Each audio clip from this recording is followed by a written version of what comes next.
International social media Patel Prahlad bhai. EVM machine के दम पर।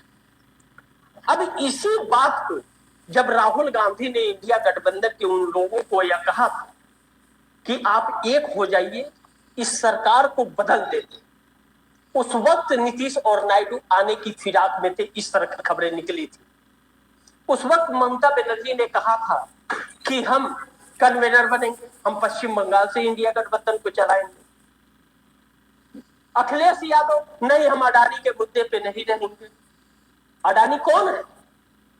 इस देश का एक कर्जदार है जो 1.07 लाख करोड़ रुपए का हमारे देश से कर्ज लिया। 1.07 लाख करोड़ रुपया हमारे देश का कर्ज लिया और उसके कर्ज माफ होते जा रहे हैं। किसी एक गरीब का आप बता दीजिए, आपके गांव में, आपके जिले में, आपके तहसील में, आपके ब्लॉक में किसी एक गरीब व्यक्ति का 10,000 रुपया कर्ज माफ हो गया क्या? जो महिलाएं समूह पर कर्ज लेती हैं उस समूह का पैसा माफ हो गया? लेकिन 16 लाख करोड़ रुपया 22 उद्योगपतियों के कर्ज माफ हो गए। कितना? 16 हित में होगा कि जिस इंडिया गठबंधन से यह देश उम्मीद किया था और उसे वोट दिया था, आज अगर विपक्ष पार्लियामेंट में है तो वह आज सबसे मजबूत विपक्ष है। इतना मजबूत विपक्ष कभी पार्लियामेंट में था ही नहीं। अगर इतना मजबूत विपक्ष होता तो कोई सरकार तानाशाही नहीं कर पाई होती। आज इस विपक्ष को बटा हुआ है। यह विपक्ष एकजुट हो जाए तो मोदी की तानाशाहियों पर लगाम लगाई जा सकती है। सत्ता न रहते हुए भी मोदी पर लगाम लगाई जा सकती है। क्या मजाल है कि कोई एक पत्ता हिल जाए। लेकिन यह विपक्ष बिखर गया ईडी, सीबीआई, इनकम टैक्स के डर से। अरे जेल जाओ ना, आरोप साबित तो करे कोई।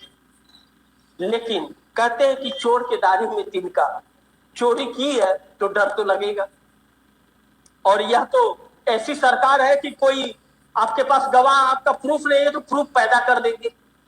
जब झूठा ही करना है तो जाता क्या है? एक बार जेल में ठूस दिया, बाद में कोर्ट से बरी होते रहिए, दाग तो लग गए। तो यह सरकार ऐसी है, ऐसी सरकार पर लगाम लगना जरूरी है। यह सच्चाई है, इस बात से इनकार नहीं किया जा सकता। अब आया सवाल यह उठता है कि अगर इंडिया गठबंधन एकजुट हो गया तो क्या रोक लगाया जा सकता है? जी नहीं, इस सरकार पर लगाम कोई नहीं लगा सकता। न्यायपालिका से आप उम्मीद नहीं कर सकते, चुनाव आयोग से उम्मीद कर नहीं सकते। आप वोट डाले या ना डाले, सत्ता इनकी आ ही जाएगी, क्योंकि मशीन से चुनाव इनको वोट मिल रहे हैं और चुनाव आयोग वोट दे रहा है।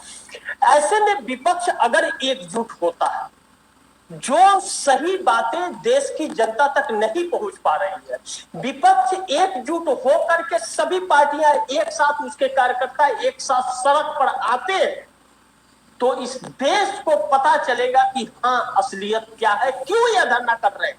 हर कोई यह जानने का प्रयास करेगा कि यह धरना प्रदर्शन क्यों हो रहा है। तो जब उसको जानने का प्रयास करेगा तो पता चलेगा कि वोट में धांधली हो रही है, मशीन में हेरा फेरी हो रही है, न्यायालय में इंसाफ नहीं मिल रहा है, सरकार सुन नहीं रही है। तो उसे पता चलेगा तो वह आकलन करेगा, अरे यह टीवी चैनल वाला तो यह खबर नहीं दिखा रहा है और यहां तो हम आंख से देख रहे हैं कि लोग बैठे हुए हैं धरने पर। तब इनकी सच्चाई आम जनता तक पहुंचेगी। जब आम जनता तक सच्चाई पहुंचेगी तो इनका ढोल फूटेगा, इनकी लंका लगेगी, तब जाकर के यह सही लाइन पे आएगी। अंग्रेजों को भगाने के लिए पूरा देश एक हुआ था, तब अंग्रेजों को भगाया गया था।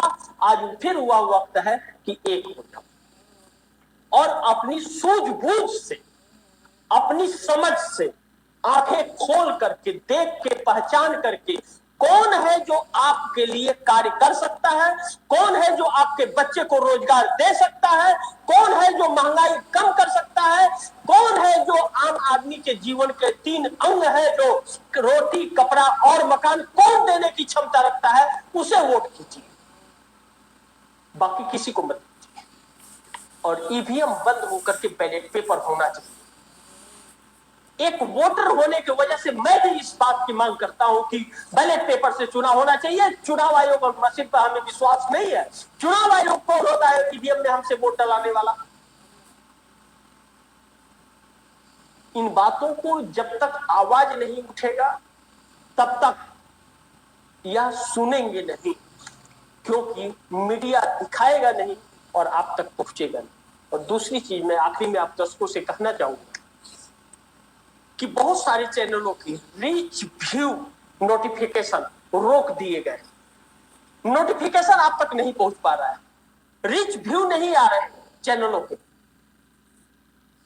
यह सरकार का वो है कि वह जाएगा तो लोगों तक पहुंचेगा, इसलिए खबर ही लोगों तक ना पहुंच पाए जो दिखा रहा है उसका। इसके लिए नोटिफिकेशन को ब्लॉक कर दो, व्यूज को रोक दो, कम कर दो व्यूज को। जो मिलियन जा रहा है उसको 2-4 हजार पर ला दो, जो लाख जा रहा है उसको 200-400 पे ला दो। यह हालात चल रहे हैं। तो आप लोग खबरें सर्च करके भी देख लिया कीजिए, बेहतर होगा कि सच्चाई आप तक पहुंच जाएगी। इसी के साथ आप दर्शकों से इजाजत चाहूंगा, लेकिन एक बात आखिरी में कहूंगा कि राहुल गांधी को बड़ी जिम्मेदारी इंडिया गठबंधन को एकजुट करने की मिलती हुई नजर आए कि एकजुट करके लीडर ऑफ अपोजिशन की भूमिका और अच्छी से आप निभाए। और उम्मीद है इस देश को भी कि वह अच्छी तरह से भूमिका निभाएंगे और इस देश का एक एक पक्ष पार्लियामेंट के अंदर रखेंगे। राहुल गांधी को एक बड़ी जिम्मेदारी सौंपी जाएगी इंडिया गठबंधन को एकजुट करने का, क्योंकि अब वक्त भी आ गया और समय भी अब आ गया कि अब इंडिया गठबंधन को एकजुट होना पड़ेगा। अगर एकजुट इंडिया गठबंधन अब नहीं हुआ तो फिर आगे बहुत समस्याओं का सामना करना पड़ेगा, जैसा कि महाराष्ट्र में हुआ या हरियाणा में हुआ या दिल्ली में हुआ। हर किसी को सबक मिला, कांग्रेस को भी सबक मिला, महाविकास अघाड़ी उद्धव ठाकरे की शिवसेना, एनसीपी शरद पवार को भी, और दिल्ली में केजरीवाल को भी। और ममता बनर्जी अब उससे जूझ रही है। ममता बनर्जी इतनी जूझ रही है कि ममता बनर्जी परेशान है। इस चीज को लेकर के डर सता रहा है कि जिस तरह वोटर लिस्ट के अंदर पश्चिम बंगाल के अंदर धांधलेबाजियां हो रही हैं, वह आने वाले वक्त में उसकी कीमत ममता बनर्जी को अरविंद केजरीवाल की तरह चुकानी पड़ेगी। ममता बनर्जी की पश्चिम बंगाल में सरकार है और कहीं नहीं है। पश्चिम बंगाल में ममता बनर्जी की सत्ता अगर जाती है तो ममता बनर्जी की पार्टी में भगदड़ मच जाएगी, क्योंकि उनके पास कोई स्रोत पार्टी को चलाने का नहीं रहेगा और उनके नेता बगैर सत्ता के रह नहीं पाएंगे। यह हकीकत है, इस बात से इनकार नहीं किया जा सकता। ममता बनर्जी को इंडिया गठबंधन का टैग चाहिए और राहुल गांधी को इंडिया गठबंधन एकजुट चाहिए। राहुल गांधी टैग देने के लिए बिल्कुल तैयार नहीं है। राहुल गांधी का साफ कहना है अगर इंडिया गठबंधन रहेगा तो एकजुट होनी चाहिए और बराबरी होनी चाहिए। किसी को कम करने की, किसी को कमजोर करने की साजिश होगी तो इंडिया गठबंधन का कोई मतलब नहीं है। और वक्त ऐसा आएगा कि वह वक्त ऐसा होगा कि विपक्षी पार्टियां खत्म हो जाएंगी। कांग्रेस को खत्म कर पाना भारतीय जनता पार्टी के लिए इतना आसान नहीं है, क्योंकि कांग्रेस हर राज्य में है और हर जिले में है, हर गांव में कांग्रेस है। लेकिन तृणमूल कांग्रेस हुई, नीतीश कुमार की जेडीयू हुई, लालू प्रसाद यादव की आरजेडी हुई, उद्धव ठाकरे की शिवसेना हुई, शरद पवार की एनसीपी हुई, वह सिर्फ राज्य में है और वह भी पूरे राज्य में नहीं है। तो ऐसे में राहुल गांधी की जिम्मेदारी उठाने को तो तैयार है, लेकिन राहुल गांधी का साफ कहना एकजुट होना पड़ेगा, एक साथ आकर के एकजुटता से चुनाव लड़ना पड़ेगा और शिकस्त देनी पड़ेगी भारतीय जनता पार्टी और चुनाव आयोग की जितनी भी साजिशें हैं सबका पर्दाफाश करना पड़ेगा, सबका पर्दाफाश करना पड़ेगा। आज ममता बनर्जी की तृणमूल कांग्रेस ने प्रेस कॉन्फ्रेंस करके उन्हें कहना पड़ा कि चुनाव आयोग धांधली कर रहा है, चुनाव आयोग भाजपा के पक्ष में काम करता हुआ नजर आ रहा है, फर्जी वोटरों के नाम डाले जा रहे हैं, आधार कार्ड कहीं और का है, वोटर कार्ड पश्चिम बंगाल में, वोटर कार्ड नंबर गुजरात का। यह जो धांधलेबाजियां कर रहा है चुनाव आयोग, क्यों कर रहा है? वो अपने आका को खुश करने के लिए कर रहा है और उसका आका मोदी है, भाजपा है। गुजरात लॉबी के शिकंजे में सिर्फ भाजपा ही नहीं, गुजरात लोबी के शिकंजे में पूरा प्रशासन आ चुका है, वह हर संस्थाएं आ चुकी है, इस देश के प्रशासन आ चुका है, इस देश का लोकतंत्र, इस देश का संविधान, हर चीज पर कब्जा। क्यों ऐसी परिस्थिति देश के अंदर आएगी, ना हमने सोचा था, ना आपने सोचा था। इस बात को कहने में मुझे कोई एतराज नहीं कि नीतीश कुमार और चंद्रबाबू नायडू इस देश के सबसे बड़े दुश्मन नंबर 1 है। नीतीश कुमार जैसा नेता इस देश में कभी पैदा न हो, दुर्भाग्य है इस देश का कि नीतीश कुमार जैसा नेता पैदा हुआ, जिसे लोकतंत्र से, संविधान से, युवाओं के रोजगार से, बढ़ती महंगाई से कोई लेना देना नहीं, स्वार्थी जैसा व्यक्ति। राजनीति होती है, पार्टियां जीतती भी हैं और हारती भी हैं, लेकिन कहते हैं ना कि बड़ी बेआबरू होकर के तेरे मैखाने से मैं निकला। अरे भाई, आपको तो धोती फाड़ बेइज्जत करने के बाद भी आप टिके हुए हो, धोती फाड़ बेइज्जत करने के बाद भी टिके हुए हो। शर्म तो कर लो, इंसानियत जिंदा तो कर लो कि बिहार के अंदर 13 लाख बच्चे पेपर लीक के शिकार हैं। 13 लाख बच्चे पेपर लीक के शिकार हैं। आप दर्शक, आज जो मैं बताने जा रहा हूं चौंक जाएंगे। एक फार्मूला तय हुआ बिहार के अंदर, वह फार्मूला यह कहता है कि नीतीश कुमार को, जो चुनाव लड़ेंगे नीतीश कुमार, 104 सीट भारतीय जनता पार्टी देगी। उन्हें किसी भी गठबंधन के पार्टियों से कोई मतलब नहीं है, 104 सीट पे चुनाव लड़े। 139 सीट भारतीय जनता पार्टी के पक्ष में होगी, वह चाहे जितने अपने गठबंधन के लोगों को दे। चिराग पासवान, उपेंद्र कुशवाहा, जीतन राम मांझी, भाजपा, सबको 139 में वो निपट लेंगे। अब भाजपा नीतीश कुमार को यह कह रही है, ध्यान से सुनिएगा और समझिएगा कि इन नेताओं का वजूद क्या है, किस तरह के यह नेता है। ध्यान से समझिएगा। 243 सीटें हैं, 104 सीटें नीतीश कुमार को देने के लिए भाजपा तैयार है। साफ कर दिए कि 104 सीटें आपको हम दिए। 139 सीटें भारतीय जनता पार्टी और सहयोगी रहेंगे। अब 104 और बिहार के अंदर बहुमत के लिए जो चाहिए 122 सीट चाहिए, 122 सीट। अब भारतीय जनता पार्टी तय करेगी कि नीतीश कुमार कितनी पार्टी पे जीतेंगे।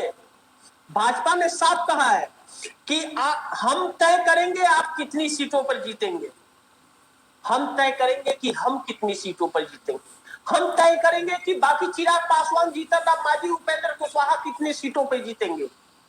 यह कैसे तय कर सकते हैं कोई कि कितनी सीटों पर वह चुनाव जीतेगा व्यक्ति?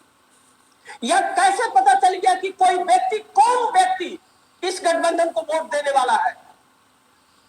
चुनाव आयोग की आंखें फूट गई है, कान बहरे हो गए हैं, गूंगा हो गया है वो, कि कोई पार्टी कहती है कि हम तय करेंगे कितनी सीट पे आप जीतेंगे और वह सीटें आएंगी महाराष्ट्र की तरह। चिराग पासवान के उस बयान को आज आप दर्शकों के सामने मैं रखना चाहूंगा। चिराग पासवान ने बयान दिया था कि 225 को हम पार करेंगे। 243 सीटों में 225 को पार करने के लिए कौन सा कार्य नरेंद्र मोदी ने किया है बिहार के अंदर? क्या बिहार के युवाओं को रोजगार मिला? क्या बिहार के बीपीएससी छात्रों की समस्या का समाधान हुआ? नीतीश कुमार या एनडीए की सरकार या नीतीश की सरकार ने किया क्या? बिहार को विशेष राज्य का दर्जा मिला क्या? बिहार को 1.25 लाख करोड़ का पैकेज जो बोली लगाई गई थी मिली क्या? नहीं मिली ना, नहीं मिली ना। तो नहीं मिली तो किस बेस पर वोट मिलेगा? किस बेस पर यह गारंटी दी जा रही है कि हम 225 सीटें जीतेंगे और कितने सीट पर कौन जीतेगा यह हम तय करेंगे? ईवीएम स्कैम, साफ है कि जो ममता बनर्जी ने election commission drama, press conference करके यह कहा कि वोटर लिस्ट में धांधली चल रही है, ऑनलाइन प्रक्रिया चल रही है, वोटर कार्ड नंबर कहीं और का है, एड्रेस फोटो कहीं और का है, आधार कार्ड नंबर कहीं और का है, और वह वोट पहले ही मशीन में पड़ जाएगी। इलेक्शन वाली ड्रामा। यही मशीन में पड़ जाएंगे, यही होता आया। और चुनाव आयोग, आप दर्शकों को मैं अगर बताऊं, सिर्फ महाराष्ट्र का एक झलक आप दर्शकों को बताता हूं, ध्यान से समझिएगा और सुनिएगा। और जो दर्शक हमारे लेट जुड़ते हैं, लाइव समाप्त होने के बाद रिमाइंड करके आप मोदी देश को खलास कर देगा। महाराष्ट्र का टोटल वोट, मैं लोकसभा की नहीं बात कर रहा हूं, मैं विधानसभा की बात कर लेता हूं, क्योंकि लोकसभा में जो वोट था, विधानसभा में 45 लाख वोटर लिस्ट नाम चढ़ गए। ऐसे ही चढ़े थे, ऐसे ही चढ़े थे। एक मकान में 7,000 वोटर रोके एड्रेस थे। एक बिल्डिंग में 7,000 वोटर्स के बिल्डिंग के अंदर। किसी बिल्डिंग में 7,000 लोग रहते हैं क्या? आप बताइए, आपने अपने जीवन में देखा है क्या कि किसी बिल्डिंग में 7,000 लोग रहते हो, 7,000 वोटर कार्ड बनता हो? सवाल नहीं खड़े होंगे क्या?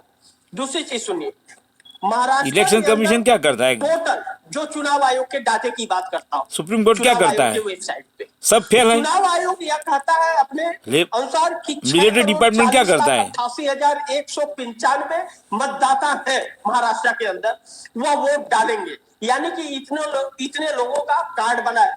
देखिए, जितने बढ़ाए घटाए फर्जीवाड़े किए सब जोड़ करके मैं बोल रहा हूं, टोटल जोड़ करके 6,40,88,195 मतदाता है महाराष्ट्र के अंदर, जिसमें महिला मतदाता 3,06,49,318 है। कितना? 3,06,49,318 महिला मतदाता है।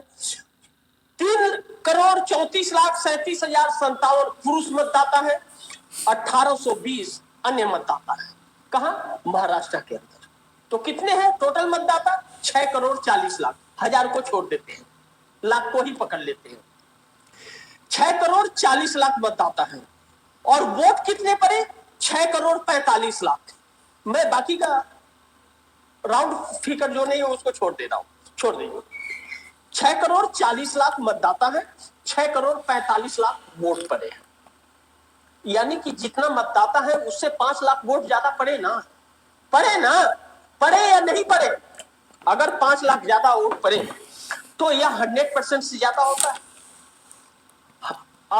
अगर उस 5 लाख को छोड़ देते हैं कि उसमें धांधली हुई है, 5 लाख चुनाव आयोग ने गड़बड़ी की है, 5 लाख ज्यादा वोट गिना है, जितना वोटर लिस्ट में नाम है उतना ही वोट पड़ेंगे, उससे ज्यादा तो पड़ेंगे नहीं। अगर 5 लाख ज्यादा हो रहा है तो वह फर्जी वोट पड़े हैं, उस 5 लाख को भी छोड़ दीजिए, आप 6,40,00,000 ही ले लीजिए। 6,40,00,000 मतदाता है, 6,40,00,000 वोट पड़ गए, इसी को मान लेते हैं। तो यह 100% हुआ ना। 6,40,00,000 वोटर है और 6,40,00,000 काउंटिंग हुआ, यानी कि 100%। फिर चुनाव आयोग 66.05% कैसे बोल रहा है कि वोट पड़ा है? अगर चुनाव आयोग कह रहा है कि 66.05% वोट पड़े हैं, इसका मतलब 100 लोगों में 6 लोग दिया है। 1 करोड़ में 66 लाख लोगों ने वोट डाला है। 1 करोड़ में 66 लाख लोगों ने वोट डाला है, 44 लाख लोगों ने तो नहीं डाला वोट, नहीं डाला। तो फिर 100% वोट कैसे और यह 60% वोट कैसे हुआ? यानी कि जितना मतदाता सूची में नाम है 6,40,00,000 और वोट पड़े 6,45,00,000, और उसके बाद काउंटिंग और भी ज्यादा हो रही है। और चुनाव आयोग बता रहा है कि 66% वोट पड़े हैं। आंखों के सामने धांधलेबाजी कर रहा है चुनाव आयोग, आंखों के सामने चोर आयोग, चुनाव आयोग ने चोर आयोग। सुप्रीम कोर्ट पे केस जाता है और सुप्रीम कोर्ट को नहीं दिखाई देता।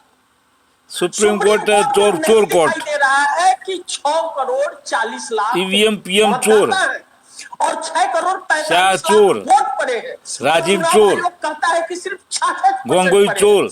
चुनाव आयोग कह रहा है कि 100 में 66 लोगों ने वोट दिया है और काउंटिंग कर रहा है चंद्रचूड़ चोर।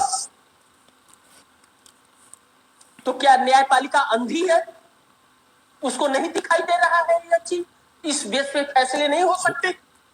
और यह देश खत्म कर देगा वो लोग। डाटा देने से भी मना कर रहा है, इससे ज्यादा तो अंग्रेज अच्छा था। काउंटिंग करने से भी मना कर रहा है। तो इसका मतलब क्या है? तो कहेगा न्यायपालिका, क्यों न्यायपालिका में कोई जाए जब इंसाफ ही नहीं है? तो न्यायपालिका रही नहीं है, वो तो करप्शन पालिका है। इसी पर काम चल रहा है इस वक्त देश का। जो आने वाले वक्त में जिसकी कीमत हमें और आपको चुकानी पड़ेगी। देश एक गुलामी की राह पर ढकेला जा रहा है, एक तानाशाही चल रही है देश के क्रांति अंदर, होगी जो किसी ने उम्मीद तक नहीं की थी कभी। अब 13 लाख वोटों की हेराफेरी हरियाणा में हुई और 8 लाख शॉर्ट टाइम में मिलिट्री शासन आएगा। 6,739 वोटों की दिल्ली में, यानी कि हर जगह। और दिल्ली के अंदर टोटल वोटर्स कितने हैं? 1,47,18,119।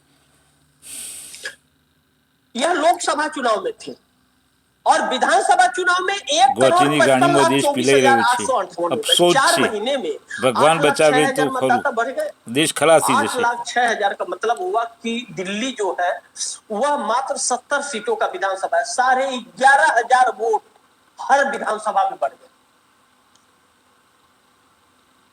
तो विपक्षी हराएंगे कैसे किसी को, जब यह संस्था ही गोबर है, जब यह संस्था ही विश्वसनीय नहीं है, ईवीएम जब गलत इस है, देश में फ्री एंड फेयर इलेक्शन है ही नहीं, ऑल और ईवीएम दादागिरी थ्रू डीप सी। कोई अगर कंप्लेन कर रहा है तो सुनवाई भी नहीं है। After और democracy ना तो start, आयोग सुन रहा है, ballot ना for सरकार election. सुन रही है, ना कोर्ट सुन रहा है। तो जब न्यायपालिका भी अपनी आंखें फोड़ ले तो कोई क्या करे, कहां जाए इंसाफ मांगने। वाची ब्लॉगर શું થાય રક્ષક ભક્ષક બને શું यानी થાય कि अगर यह शब्द हम कहें कि हाईजेक हो गया, पूरा देश हाईजेक हो चला है, इस देश के सभी लोग दो ईवीएम स्कैम से गुलाम बन गए। टेररिस्ट हाईजैक हाउस तो इस बात से किसी All को BJP आश्चर्य नहीं होना MP चाहिए और इनकार नहीं होना चाहिए। टेररिस्ट मुद्दा ही गायब है बेरोजगारी का। युवा मायूस हो करके वह टूट चुके हैं। 40% युवा इस देश के बेरोजगारी रोजगार ढूंढना ही बंद कर चुके हैं।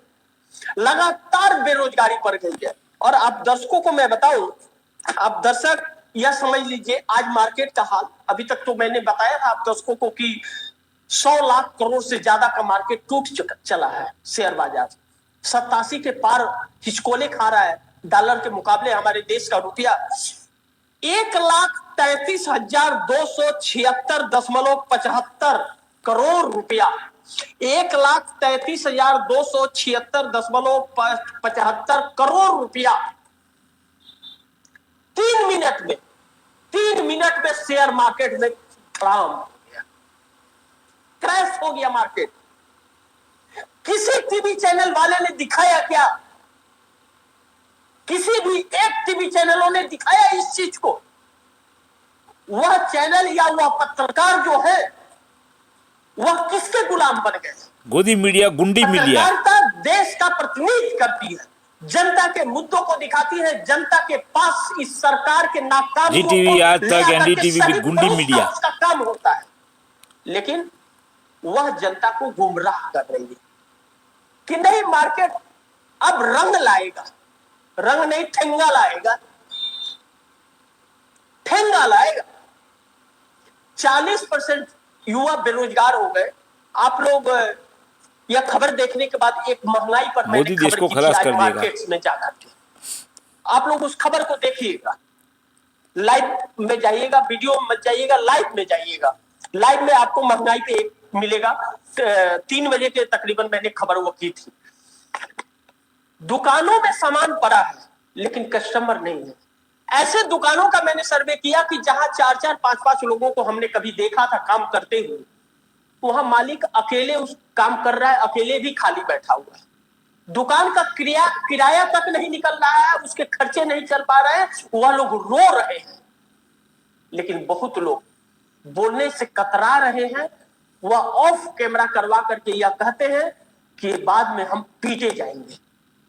अगर यह बात है और इतना डर लोगों में है तो यानी कि समय सही नहीं चल रहा है, आपके अनुकूल नहीं चल रहा है। डेमोक्रेसी है नहीं। और ईवीएम हम स्कैम, लाइव करते हैं, वीडियो हम जीडीपी बनाते गॉन, नहीं, रुपीज लाइव गॉन, भी करते डेमोक्रेसी हैं। गॉन, और लाइव पे जो इलेक्शन आप कमीशन देखेंगे गॉन, वो सुप्रीम चले कोर्ट गॉन, कुछ है मुझे नहीं। कांग्रेस के जाने माने प्रवक्ता जितेंद्र વચની ગાણીએ 10 વર્ષથી દેશ પીલાઈ રહ્યો છે, જનતા ત્રાહિમામ પોકાઈ રહી છે। 100% जितेंद्र ट्रूथ। से बात किया हमने तो उनका कहना कि हम क्या कर सकते हैं, हमारी तो सरकार नहीं और हम लोग आवाज उठा रहे हैं। और कांग्रेस के पक्ष को कोई भी टीवी चैनल नहीं दिखाता, उसकी कमियों को सब दिखा देते हैं, लेकिन सड़कों पर दौड़ रहा है और उसे कोई नहीं दिखाता, मुद्दों को उठा रहा है नहीं दिखाता। राहुल पर एफआईआर होता है, वह दिखाता है कि राहुल पर एफआईआर हुआ, लेकिन क्यों हुआ यह नहीं बताता, आपको गुमराह करता है। यानी कि वक्त बड़ी तेजी से बदल रही है। और दूसरी चीज, पश्चिम बंगाल और बिहार, जिस बिहार की बात मैंने की, उस बिहार को 225 तक भारतीय जनता पार्टी ले जाने के लिए वह हर प्लान तैयार कर रही है। और उसके बाद पश्चिम बंगाल का नंबर है। ममता बनर्जी यह जान गई कि अब चुनाव जीत पाना आसान नहीं होगा। अखिलेश यादव यह जान गए कि अब चुनाव जीत पाना आसान नहीं होगा और लालू प्रसाद यादव का सपना सपना ही रह जाएगा। इंटरनल सर्वे यह कहता है कि बिहार में महागठबंधन की सरकार आ रही है। इंटरनल सर्वे यह भी कहता है कि नीतीश कुमार 30 सीटों को क्रॉस नहीं कर रहे। इंटरनल सर्वे यह भी कहता है कि एनडीए 70 से 80 के ऊपर नहीं जा सकती। पूरी एनडीए की बात कर रहा हूं। उसके बाद भी भारतीय जनता पार्टी कहती है कि हम 225 लाए। किस दम पर? ईवीएम क्या पर, लोगों को ईवीएम रोजगार स्कैम, है? इलेक्शन कमीशन, क्या वोटर महंगाई कम वोटर होगी? स्कैम, हुई क्या? वोटर लिस्ट का नहीं स्कैम। ना। चुनाव आयोग के दम पर, ईवीएम मशीन के दम पर। अब इसी बात को जब गधेड़ा राहुल आयोग, गांधी ने चुनाव इंडिया आयोग गठबंधन के गधेड़ा उन आयोग। लोगों को यह कहा था कि आप एक हो जाइए, इस सरकार को बदल देते, उस वक्त नीतीश और नायडू आने की फिराक में थे। इस तरह की खबरें निकली थी। उस वक्त ममता बनर्जी ने कहा था कि हम कन्वेनर बनेंगे, हम पश्चिम बंगाल से इंडिया गठबंधन को चलाएंगे। अखिलेश यादव, नहीं हम अडानी के मुद्दे पे नहीं रहेंगे। अडानी कौन है?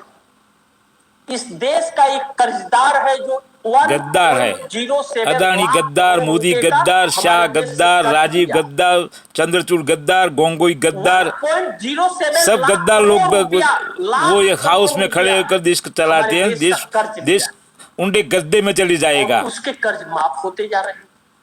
किसी देश तो एक खलास गरीब होने वाला जो आप है, इसी बताएं, तरह चलेगा तो एक एक आपके घंटा से गांव देश में, बर्बाद हो जाएगा। आपके जिले में, सुन आपके लो। तहसील में, आपके ब्लॉक में किसी एक गरीब व्यक्ति का 10,000 रुपया कर्ज माफ हो गया क्या? जो महिलाएं समूह पर कर्ज लेती हैं, उस समूह का पैसा माफ हो गया? लेकिन 16 लाख करोड़ रुपया 22 उद्योगपतियों के कर्ज माफ हो गए। कितना? 16 लाख करोड़ रुपया।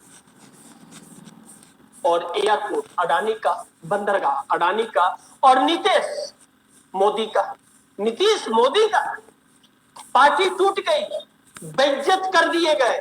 प्रधानमंत्री से अपॉइंटमेंट होने के बाद दफ्तर में बैठा करके 1.5 घंटा वापस भेज दिया गया, समय नहीं है मिलने का। जेपी नड्डा के घर के गेट पर पहुंच गए, वहां से गाड़ी वापस कर दी गई, नहीं मिले, बोले वक्त नहीं है मिलने का। अमित शाह ने अपॉइंटमेंट कैंसिल कर दिया। वह नीतीश कुमार अभी भी अपने सिद्धांत पे। कौन सी सिद्धांत है नीतीश कुमार की? वह कहते हैं, गांव देहातों में एक बात कहते हैं, मैं किसी नेता को लेकर के नहीं कह रहा हूं, लेकिन एक कहावत का, गांव देहातों में दादा दादी कहा करते थे कि जिस व्यक्ति की इज्जत ना हो उसे बेइज्जत क्या कोई करेगा। मोदी की इज्जत नहीं है, बेइज्जती उसकी होती है जिसकी कोई इज्जत है। वो तो गद्दार है, जिसका इज्जत ही ना हो उसे बेइज्जत कोई क्या करे? झूठा है। कोई कर सकता है क्या? अब नीतीश कुमार का अंत भी ऐसे ही है, और नीतीश कुमार का अंत एक इतिहास बनेगा। भाजपा जिसके साथ भी रही उन पार्टियों को खा गई, लेकिन हमें मतलब उससे नहीं है कौन पार्टियां बची है कौन नहीं बची है। सरकार चाहे जो भी हो, आम जनता की मांग है रोजगार। आम जनता को 5 किलो फ्री अनाज नहीं चाहिए। आप 2 रुपया किलो सरकारी अनाज जो देते हो, 2 रुपया किलो, वह 5 किलो 10 रुपये में खरीद लेगा।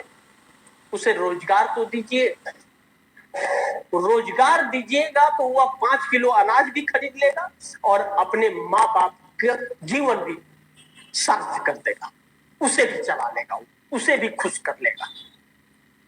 लेकिन यह सरकार नहीं देगी। और हकीकत तो यह है कि 200 लाख करोड़ के कर्ज में यह डूबी हुई सरकार, हमारा रुपया जो लगातार कमजोर हो रहा है, इस हालात में देश आ गया है कि 12 लाख करोड़ रुपया इंटरेस्ट यह सरकार अपने कर्ज की भर रही है। अब उसका 14 लाख करोड़ भरना पड़ेगा क्योंकि रुपया टूट गया और कर्ज डॉलर में था। फिर भी उद्योगपतियों के कर्ज माफ। कब जाएगा? बिहार के अंदर बीपीएससी छात्र आंदोलित, नीतीश कुमार मिलने नहीं गए, विजय सिन्हा डिप्टी सीएम मिलने नहीं गए, सम्राट चौधरी नहीं मिलने गए, तेजस्वी विपक्ष में वहीं रह करके वह मिलने नहीं गए, राहुल गांधी क्यों गए? उन बच्चों ने इच्छा जताई कि आप बेरोजगारी और महंगाई की और देश की लड़ाई लड़ रहे हैं, हमारी भी लड़ाई लड़ लीजिए। सहज स्वीकार किया, एक अच्छे नेता की निशानी होती है। मैं कांग्रेस का तारीफ नहीं कर रहा हूं, लेकिन जो सही है वो बोलना भी जरूरी होता है, नहीं तो नाइंसाफी हो, नहीं तो आत्मा गवाही नहीं करेगा, ईवीएम स्कैम होगा। उसी में काउंटिंग होगी। जो पत्रकार अपनी जमीन और आत्मा को बेच करके जिंदा लाश बन करके किसी की गोद में बैठे हुए हैं, बुंडी ऐसा मीडिया वक्त आएगा कभी किसी ने आज तक सोचा जीटीवी नहीं। एनडीटीवी लेकिन फेल। वक्त बड़ी तेजी से बदल रहा है। अब सुभाष इंडिया चंद्रा गठबंधन को डिफॉल्टर, समझ आया आलिया माल्या कि डिफॉल्टर, अगर बटे मोदी तो कट जाएंगे। डिफॉल्टर। इसलिए अब कहीं न कहीं अखिलेश यादव हो, चाहे ममता बनर्जी हो, चाहे लालू प्रसाद यादव हो, चाहे वह उद्धव ठाकरे हो, चाहे शरद पवार हो, चाहे स्टालिन हो, सब पार्टियां एकजुट होती हुई नजर आ रही। और यह देश हित में होगा कि जिस इंडिया गठबंधन से यह देश उम्मीद किया था और उसे वोट दिया था, आज अगर विपक्ष पार्लियामेंट में है तो वह आज सबसे मजबूत विपक्ष है। इतना मजबूत विपक्ष कभी पार्लियामेंट में था ही नहीं। अगर इतना मजबूत विपक्ष होता तो कोई सरकार तानाशाही नहीं कर पाई होती। आज इस विपक्ष को बटा हुआ है। यह विपक्ष एकजुट हो जाए तो मोदी की तानाशाहियों पर लगाम लगाई जा सकती है। सत्ता न रहते हुए भी मोदी पर लगाम लगाई जा सकती है। क्या मजाल है कि कोई एक पत्ता हिल जाए। लेकिन यह विपक्ष बिखर गया ईडी सीबीआई इनकम टैक्स के डर से। अरे जेल जाओ ना, आरोप साबित तो करे कोई। लेकिन कहते हैं कि चोर के दाढ़ी में तिनका, चोरी की है तो डर तो लगेगा। और यह तो ऐसी सरकार है कि कोई आपके पास गवाह, आपका प्रूफ नहीं है तो प्रूफ पैदा कर देंगे। जब झूठा ही करना है तो जाता क्या है, एक बार जेल में ठूस दिया, बाद में कोर्ट से बरी होते रहिए, दाग तो लग गए। तो यह सरकार ऐसी है, ऐसी सरकार पर लगाम लगना जरूरी है, यह सच्चाई है, इस बात से इनकार नहीं किया जा सकता। अब आया सवाल यह उठता है कि अगर इंडिया गठबंधन एकजुट हो गया तो क्या रोक लगाया जा सकता है? जी नहीं, इस सरकार पर लगाम कोई नहीं लगा सकता। न्यायपालिका से आप उम्मीद नहीं कर सकते, चुनाव आयोग से उम्मीद कर नहीं सकते,